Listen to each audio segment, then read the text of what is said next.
Hi, it's Sandy Parker, and welcome to Crafting for Almost Everyone.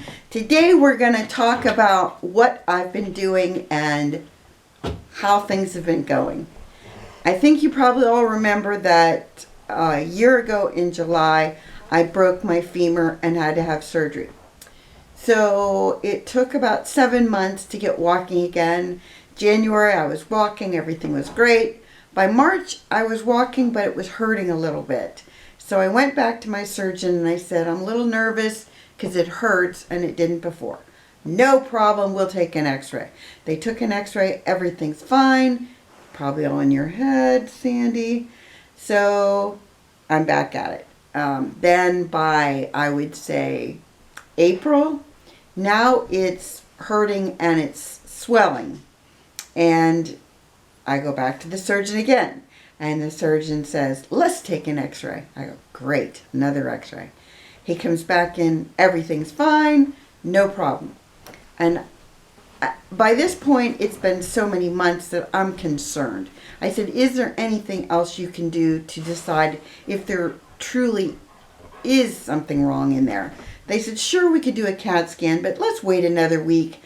I'm sure it's fine. So we waited another week, and then we did the CAT scan. Then I started getting all these phone calls. I wasn't home, and so they just kept leaving messages from the surgeon's office.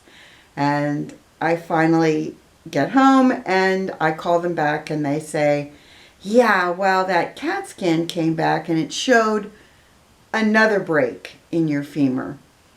Not the same break, a different break. So, we don't want you to be putting any weight on it anymore. Well, I've been putting my weight on it for 5 months at this point.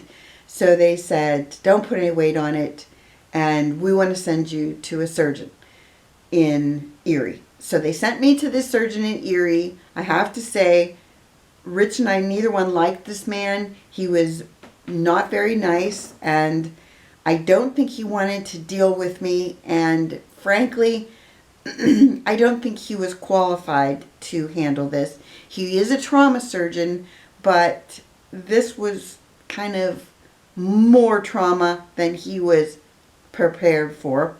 And he was an arm and elbow guy, and of course this was my leg. So we left there thinking, well, that's done. We're not speaking to him again. And the next day I started thinking about it, and I had a surgeon that I dealt with 20 years ago, actually now, 1994, so now it's 30 years ago, and I loved him. He fixed an artificial joint that was infected, and it took 7 months, but he finally did it. Wasn't his fault. It was done 5 years before he came on the scene. He was very young, and he was really conscientious, and I really liked him. And over the years, he would x-ray all of my artificial joints to make sure they were okay. And Rich and I built a real relationship with this man. And maybe 5 years ago, he gave me his cell phone number, his personal cell phone number, and said if we ever needed him, to call him. I'm not one of those people that takes that lightly. I really did not want to use that phone number. But after the appointment in Erie, I was really scared because the options the man in Erie gave me were all very, very scary. And he said if things went wrong, there was a chance I'd lose my leg. Okay, I didn't want to hear that. So when we got home the next day, I said, I'm going to call the surgeon I love and see what he says. So luckily he didn't answer the phone, but it gave me the ability to leave a long message about what the problem was and why I was calling him and what I was looking for from him. So on Sunday morning of that same week, he called me back and he said, I'm so sorry to hear this is going wrong. Let's talk about options. He said, first thing I want to do is I want to get all of your CAT scans and your x-rays in my office on Monday, and then on Wednesday, it's the only day I'm in the office, on Wednesday you and Rich come in and we'll talk through everything. So Monday morning his staff called us and got all the information about who to contact to get x-rays and CAT scans. And then on Wednesday I went in and we met with him. And he said, the problem is the bottom of your femur looks like crushed potato chips. He said, it's not viable. The bottom, probably this much of my femur. And your femur is, if you don't know, your femur is the biggest, thickest bone on your body. And it's the upper bone on your knee, from your knee to your hip. And if it breaks, it's rare because it is the thickest bone on your body. So he said, the bottom of my femur looks like crushed potato chips. And he doesn't think it's a new break. He thinks the old break re-broke again. And he said, what you need is you need somebody to put in a new knee, take out the old artificial knee, put in a new knee that has basically a metal part where all that crushed potato chip part is.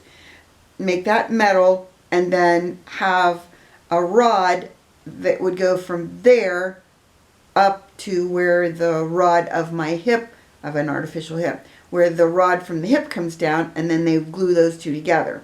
So I'd have a new knee, I would have a spacer of metal, and then a rod that would go through the femur.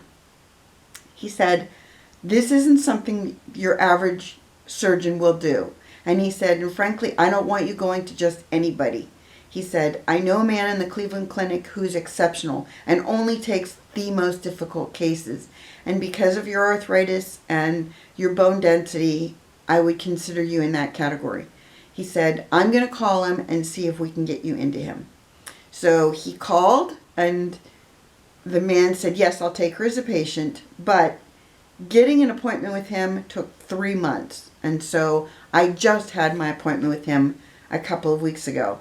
For the first 2 months, we couldn't even get the appointment because the office staff, I'm not sure what happens to things you send them, but all of my CAT scans and x-rays that were sent to them were lost 3 different times.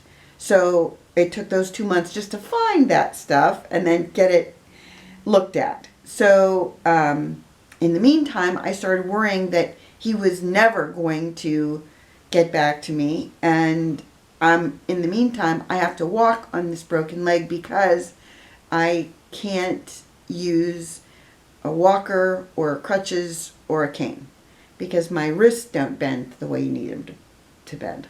So, long story short, I don't have this surgery scheduled until April of next year.